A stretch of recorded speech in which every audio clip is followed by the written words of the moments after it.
నమస్కారం, మీరు చూస్తున్నది అనేక వార్తలను మీకు అందిస్తున్న రుద్ర న్యూస్. హాస్టల్ వార్డెన్ నిర్లక్ష్యం వల్లే విద్యార్థుల అలవాట్లో మార్పులు సంభవించాయని, 2 విద్యార్థుల ఆత్మహత్య యత్నానికి పాల్పడిన ఘటనపై విచారణ జరిపి బాధ్యులైన వారిపై కఠిన చర్యలు తీసుకోవాలని బీజేపీ హుస్నాబాద్ పట్టణ అధ్యక్షులు బత్తుల శంకర్ బాబు డిమాండ్ చేశారు. సోమవారం రోజున సిద్దిపేట జిల్లాలోని హుస్నాబాద్ పట్టణంలోని బీసీ హాస్టల్ను బీజేపీ హుస్నాబాద్ పట్టణ అధ్యక్షులు బత్తుల శంకర్ బాబు బీజేపీ నాయకులతో కలిసి సందర్శించి పరిశీలించారు. విద్యార్థుల యొక్క సమస్యలను అడిగి తెలుసుకుంటూ విద్యార్థులు ఉండే గదులను, విద్యార్థులు ఉపయోగించుకునే మరుగుదొడ్లను పరిశీలించారు. ఈ సందర్భంగా వారు మాట్లాడుతూ, పరిశీలిస్తే తీవ్ర దుర్గంధం వెదజల్లుతూ దుర్వాసన వస్తుందని ధ్వజమెత్తారు. అలాగే ఇటీవల 2 విద్యార్థులు ఆత్మహత్య యత్నానికి పాల్పడిన విషయాన్ని అక్కడున్న వంట మనిషిని అడిగి ఆరా తీశారు. ఈ సందర్భంగా బత్తుల శంకర్ బాబు మాట్లాడుతూ, 2 విద్యార్థులు ఆత్మహత్యకు పాల్పడడం దురదృష్టకరమైన సంఘటన అని అన్నారు. గతంలో ఎప్పుడు కూడా ఇలాంటి సంఘటనలు చోటు చేసుకోలేదని అన్నారు. వార్డెన్ యొక్క నిర్లక్ష్యం వల్ల విద్యార్థుల యొక్క అలవాట్లో మార్పులు జరిగి, వార్డెన్ యొక్క వ్యవహార శైలి నిర్లక్ష్యం వల్లే విద్యార్థులు చెడు అలవాట్లకు పాల్పడ్డారని ఆరోపించారు. అర్ధరాత్రి విద్యార్థులు బయటకు వెళ్తూ చెడు వ్యసనాలకు పాల్పడుతుంటే హాస్టల్ వార్డెన్ ఏం చేస్తున్నారని ప్రశ్నించారు. హాస్టల్ వార్డెన్ బాధ్యత విద్యార్థులను సన్మార్గంలో నడిపిస్తూ విద్యార్థుల భవిష్యత్తుకు దిశానిర్దేశం చేయాలని సూచించారు. కానీ నేడు హాస్టల్ సందర్శించిన సమయంలో హాస్టల్లో వార్డెన్ అందుబాటులో లేరని, తన వ్యక్తిగత పనులపై ఎక్కడికో వెళ్ళినట్లు తెలుస్తుందని, అంటే వార్డెన్ ఏ రకంగా విద్యార్థుల పట్ల శ్రద్ధతో ఉన్నాడో స్పష్టంగా కనిపిస్తుందని ధ్వజమెత్తారు. ఇరుకు గదుల్లో హాస్టల్లో ఒక్కొక్క రూమ్లో 8 నుంచి 10 మంది విద్యార్థులు ఉంటున్నారని, పైన ఫ్లోర్లో గచ్చుపై విద్యార్థులు పడుకోవడం చాలా ఆవేదనకు గురి చేసిందని తెలిపారు. మరోవైపు మరుగుదొడ్లను పరిశీలిస్తే ఘోరమైన దుర్గంధం వెదజల్లుతూ దుర్వాసన వస్తుందని, విద్యార్థులు ఏ రకంగా ఈ మరుగుదొడ్లను ఉపయోగించుకుంటున్నారో అని, దారుణమైన పరిస్థితుల్లో విద్యార్థులు చదువుకుంటూ ఇలా అవస్థలు పడుతున్నట్లు కనిపిస్తుందని అన్నారు. హాస్టల్కు స్వంత భవనం లేకపోవడంతో తీవ్రమైన ఇబ్బందుల నడుమ విద్యార్థులు విద్యను కొనసాగిస్తున్నారని పేర్కొన్నారు. వంట మనిషికి 8 నెలల నుంచి జీతాలు లేకపోవడంతో అప్పులు చేసుకుంటూ కుటుంబాన్ని పోషిస్తున్నానని ఆవేదన వ్యక్తం చేసిందని అన్నారు. విద్యార్థుల యొక్క భవిష్యత్తును నిర్దేశించేది గురువులు మాత్రమే అని, కానీ వార్డెన్ అలాగే పాఠశాల యొక్క ప్రధానోపాధ్యాయులు విద్యార్థులను దురుసుగా మందలించడం వల్లే విద్యార్థులు ఆత్మహత్యకు పాల్పడ్డారని తెలిపారు. దీనిపై సమగ్ర విచారణ జరిపించాలని, వార్డెన్ను సస్పెండ్ చేయాలని, బీసీ హాస్టల్కు స్వంత భవనం కేటాయించాలని, విద్యార్థులకు కాస్మోటిక్స్ బిల్లులు, వంట మనిషికి జీతాలు నెల చెల్లించాలని ప్రభుత్వాన్ని, మంత్రి పొన్నం ప్రభాకర్ని విజ్ఞప్తి చేశారు. అలాగే ఇటీవల ఏబీవీపీ నాయకులు విద్యార్థుల సమస్యల కోసం ధర్నా నిర్వహిస్తే ప్రభుత్వం వారిపై అక్రమంగా కేసులు నమోదు చేసిందని తీవ్రంగా ఖండించారు. వెంటనే పెట్టిన కేసులను విరమించుకోవాలని డిమాండ్ చేశారు. ఈ కార్యక్రమంలో బీజేపీ సీనియర్ నాయకులు వరయోగుల అనంతస్వామి, హుస్నాబాద్ పట్టణ ఉపాధ్యక్షులు గాదాసు రాంప్రసాద్, అధికార ప్రతినిధి నారోజు నరేష్, బీజేవైఎం పట్టణాధ్యక్షులు పోలోజు రాజేందర్చారి, బూత్ అధ్యక్షులు భువనగిరి రాజేష్, నాయకులు తదితరులు పాల్గొన్నారు.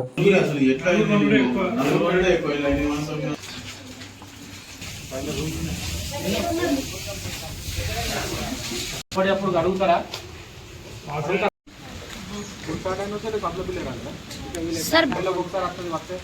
సార్ బ్యాంక్ అకౌంట్ కనెక్ట్ చేస్తాను అంతే.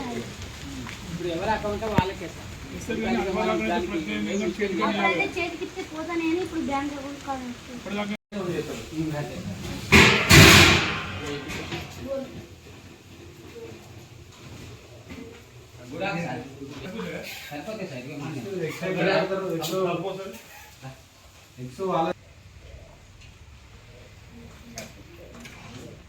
कभी रमन के क्या ना को ऐसे सर किला किले रमन है रंडा मंथ बिनी रोड కొనుక్కొని పెడతారా వెంటడా గండి కొంచెం గండి పెద్దవాళ్ళకేమో మంచి నాకు వెంచి రాస్తారా రోజు పెడతారా రోజు పెడతారా లేకపోతే బల్లె లేని రోజు ఇక్కడ సార్ బల్లె పెట్టిన రోజు సాయంత్రం సాయంత్రం ఉంటుంది కదా ఎక్కువ కాదు బల్లె పెట్టిన రోజు ఇక్కడ లేదు సార్ సాయంత్రం సాయంత్రం సాయంత్రం ఉంటుందా ఎక్కువ ఉంటుంది. రెగ్యులర్ ఉంటుందా రోజు ఉంటుందా తినం తప్పి తినం సార్ ఎందుకంటే స్కూల్లో పెట్టిన రోజు ఇక్కడ పెట్టలేదు స్కూల్లో పెట్టిన రోజు ఇక్కడ పెట్టలేదు వాళ్ళు ఇప్పుడు వాచ్మెన్ ఎవరు లేరా వాచ్మెన్ నీళ్ళు పట్టారు సార్ వాచ్మెన్ ఎవరు లేరా చదువుకొని కడతారు చదువుకొని కట్టినప్పుడు నువ్వు ఏం చేయాలి నువ్వు అట్లా కానీ నీకు చెప్తానా కానీ నువ్వు ఈడ కేర్ టేకర్ ఉండాలి ఆ సాల్వ్ చేస్తే ఆయన ఉండాలి అందరు ఉంటేనే వాళ్ళకి ఏమి ఇబ్బంది కాకుండా ఉంటుంది ఇప్పుడు వాటర్ ఏటో వర్షాకాలం సీజన్ కాబట్టి నైట్ వండుకున్నాడు నిన్నే పట్టారు సార్ వాడు రూమ్ ఇస్తున్నారు దాంట్లో మీద నాలుగు రోజులు నిన్నే పట్టారు నిన్నారు సాయంత్రం రెగ్యులర్గా ఉంటాడా ఉంటుంది కార్ రెగ్యులర్గా ఉంటాడా ఆయన చూసుకుంటాడు అందరినీ ఎవరు మేము కూడా చెప్తాం కదా సార్ నాకు చక్కగా అక్కడ అన్నప్పుడు చెప్పండి ఒక రూమ్లో ఎంతమంది ఉంటారు लेडी माना देते हैं पूरा अड्डा माना तो पूरा माना पूरा आटा को इतना करता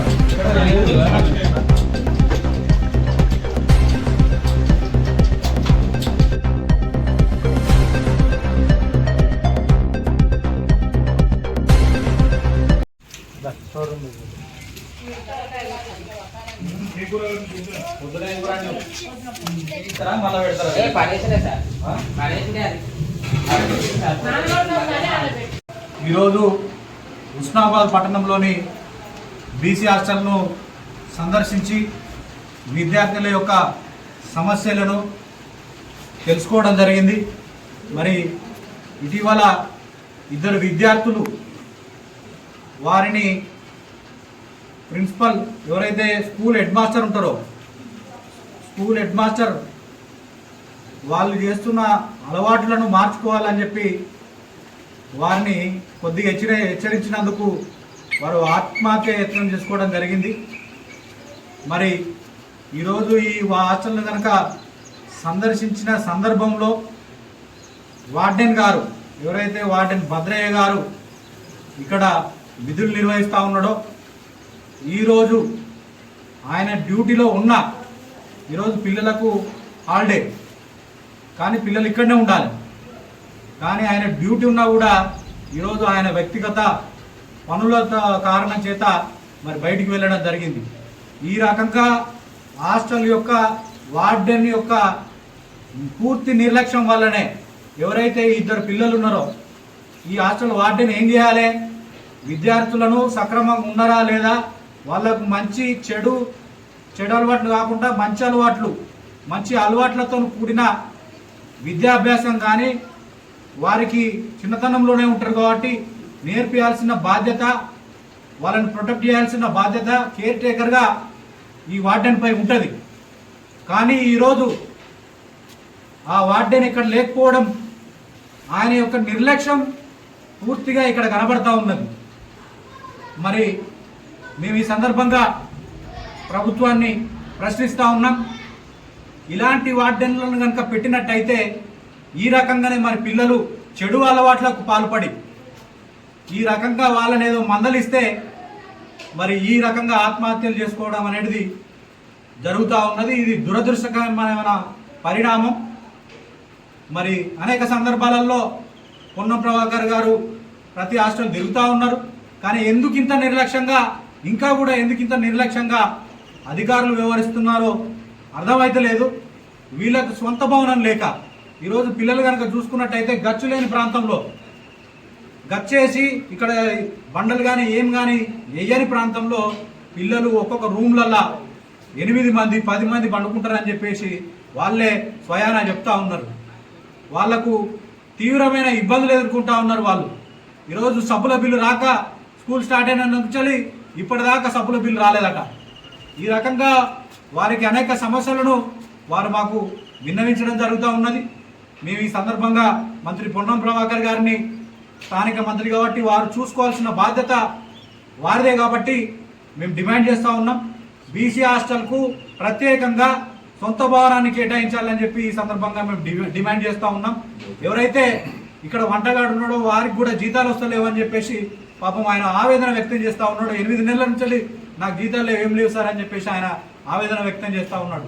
ఈ రకంగా హాస్టల్లో పూర్తిగా మరి ఇబ్బందులతో కూడుకున్నది కాబట్టి వెంటనే దీనిపైన చర్యలు తీసుకోవాలని చెప్పేసి స్థానిక వార్డెన్ ఎవరైతే ఉన్నారో ఆ వార్డెన్ను సస్పెండ్ చేయాలని చెప్పి మేము ఈ సందర్భంగా డిమాండ్ చేస్తూ ఉన్నాం. ఎందుకంటే ఈరోజు వార్డెన్ బాధ్యత, కేర్ టేకర్ బాధ్యత ఏంటిది? పిల్లలు సక్రమంగా ఉంటారా లేదా, మంచి అలవాట్లతో ఉంటారా లేదా చూసుకునే బాధ్యత అతను. ఈరోజు వార్డెన్ ఉన్నా అర్ధరాత్రి పిల్లలు 2 గోడ దూకిపోయి ఎక్కడో మరి చెడు అలవాట్లకు పాల్పడుతుంటే వార్డెన్ ఏం చేస్తుందని చెప్పి మేము ఈ సందర్భంగా వారిని అడుగుతూ ఉన్నాం. ఈ రకంగా మీరు నిర్లక్ష్యం ఉండడం మూలంగానే, మీ నిర్లక్ష్యం ఉండడం మూలంగానే పిల్లలు ఇట్లా ఆ రకంగా చెడు అలవాట్లకు పాల్పడుతూ ఉన్నారు. మేము వార్డెన్ గారిని హెచ్చరిస్తూ ఉన్నాం. మీరు సక్రమంగా విధులు నిర్వహించి పిల్లలను సక్రమంగా ఉంచాలని చెప్పి మేము డిమాండ్ చేస్తూ ఉన్నాం. అదే రకంగా ఈరోజు ఆ మరుగుదొడ్లు కనుక చూసుకున్నట్టయితే మరుగుదొడ్లు పూర్తిగా మరి వాసన వస్తూ ఉన్నాయి, విపరీతమైన వాసన వస్తూ ఉన్నాయి. పిల్లలు వారు పాపం ఎట్లా మరుగుదొడ్లను ఉపయోగించుకొని పోతారో వాళ్ళ ఆవేదన చెప్తా ఉంటే మేమే స్వయాన ఈరోజు చూడడం జరిగింది. మరుగుదొడ్లను పరిశీలిస్తూ ఉంటే మొత్తం వాసననే, దాన్ని కడిగే నాదుడే లేడు. మేము ఈ రకంగా మేము ఈ డిమాండ్ చేస్తూ ఉన్నాం. వెంటనే మరుగుదొడ్లను కానీ హాస్టల్ యొక్క పరిస్థితిని కానీ స్థితిగతులను కానీ మంచిగా చేయాలి, మంచి అభివృద్ధి చేయాలని చెప్పి మేము డిమాండ్ చేస్తూ ఉన్నాం. మేము ఏదైతే స్థానిక మంత్రి పొన్నం ప్రభాకర్ గారికి మరొకసారి డిమాండ్ చేస్తూ ఉన్నాం, వీరికి సొంత భవనం కట్టిస్తేనే పాపం ఎక్కడో మారుమూల ప్రాంతాల నుంచి ఇంత దూరం గోదావరికి అని అంటారు, కొంతమంది మంత్రి నుంచి ఉన్నారు. చాలామంది ఈరోజు ఈ ఉస్నాబాద్ ప్రాంతానికి చదువుకోవడానికి వచ్చారు. వారికి ప్రభుత్వం తరఫున సౌకర్యాలు కేటాయిస్తేనే వారు చదువుకోవాలనే ఒక మంచి ఆలోచన వస్తుంది. కాబట్టి వారికి అవసరమైన సౌకర్యాలన్నీ కూడా మరి కల్పించాలని చెప్పి ప్రభుత్వాన్ని డిమాండ్ చేస్తూ ఉన్నాం. వెంటనే దీనికి కారణమైన ఎవరైతే ఆత్మహత్యాన్ని పాడిపాడిడో, ఎవరి మూలంగా పాల్పడండు? హాస్టల్ యొక్క వార్డెన్ యొక్క నిర్లక్ష్యం మూలంగానే ఈరోజు 2 పిల్లలు బయటికి పోయి చెడు అలవాట్లకు పాల్పడి ఈరోజు ఆత్మహత్యానికి పాల్పడ్డారు. ఆయన సక్రమంగా కనుక చూసుకున్నట్టయితే వాళ్ళు ఎందుకు బయటికి పోయి మరి ఈ రకంగా ఆత్మహత్యానికి పాల్పడతారని చెప్పేసి మేము అడుగుతా ఉన్నాం. వెంటనే ఈ సమస్యలన్నిటిపైన పూర్తి విచారణ చేయాలని చెప్పేసి మేము ప్రభుత్వాన్ని డిమాండ్ చేస్తూ ఉన్నాం. వాళ్ళు ఎందుకు ఆత్మహత్య చేసుకునేదాకా వచ్చింది, దానికి కారణమైన ఎవరైతే హెడ్ మాస్టర్ కానీ ఈ వార్డెన్ కారణమైతే, వీళ్ళిద్దరు కారణమైతే కంపల్సరీ ఖచ్చితంగా వీరిద్దరిని సస్పెండ్ చేయాలని, విధుల నుంచి తొలగించాలని చెప్పేసి మేము ఈ సందర్భంగా ప్రభుత్వాన్ని డిమాండ్ చేస్తూ ఉన్నాం. మరి రాబోయే కాలంలో కూడా ప్రతిసారి మేము విద్యార్థుల సమస్యలను తెలుసుకుంటూ మేము పోతామని చెప్పేసి వారి సమస్యల పరిష్కారం కోసం మేము నిరంతరం భారతీయ జనతా పార్టీ వారికి అండగా ఉంటుందని చెప్పేసి ఈ సందర్భంగా మేము డిమాండ్ చేస్తూ ఉన్నాం. మరి ఇటీవల విద్యార్థుల సమస్యలను పరిష్కరించాలని చెప్పేసి ఏదైతే 2 స్టూడెంట్స్ ఆత్మహత్యానికి పాల్పడిరో ఇది మంచి పద్ధతి కాదు, ప్రభుత్వం యొక్క నిర్లక్ష్యం అని చెప్పేసి ఏబీపీ కార్యకర్తలు మరి అంబేద్కర్ చౌరస్తా దగ్గర ధర్నా నిర్వహిస్తే ఈరోజు ప్రభుత్వం వారి మీద అక్రమంగా కేసులు నమోదు చేయడాన్ని మేము తీవ్రంగా వ్యతిరేకిస్తున్నాము, ఖండిస్తూ ఉన్నాం. వెంటనే వారిపైన విద్యార్థులు, వాళ్ళు కూడా విద్యార్థులే కదా, చదువుకొని వాళ్ళు ఒక లీడర్ కావాలని చెప్పి ఉద్దేశంతో ఈరోజు ఏబీవీపీలో పనిచేస్తూ ఉన్నారు. వారిపైన ఏదైతే కేసులు పెట్టిరో ఆ కేసులను విరమించుకోవాలి, తీసేయాలని చెప్పేసి ప్రభుత్వాన్ని ఈ సందర్భంగా మేము డిమాండ్ చేస్తూ ఉన్నాం. మంత్రి పొన్నం ప్రభాకర్ గారు, మీరు కూడా విద్యార్థి దశ నుంచే వచ్చిర్రు. ఈ రకంగా ఏదో ధర్నా చేస్తే వాళ్ళు ఎవరి కోసం ధర్నా చేసిర్రు? విద్యార్థుల యొక్క సమస్యల కోసం, సమస్యలు పరిష్కరించాలి, మీరు చూస్తలేరు, మీ దృష్టికి తీసుకురావాలనే ఒక ధర్నా రూపంలో మరి ఈరోజు వారు ధర్నా చేయడం జరిగింది విద్యార్థుల సమస్య కోసం. మరి వెంటనే వారి మీద పెట్టిన ఏదైతే కేసులు ఉన్నాయో అక్రమంగా పెట్టిన కేసులను మరి తీసేయాలని చెప్పేసి, విరమించుకోవాలని చెప్పేసి భారతీయ జనతా పార్టీ పక్షాన డిమాండ్ చేస్తా ఉన్నాం.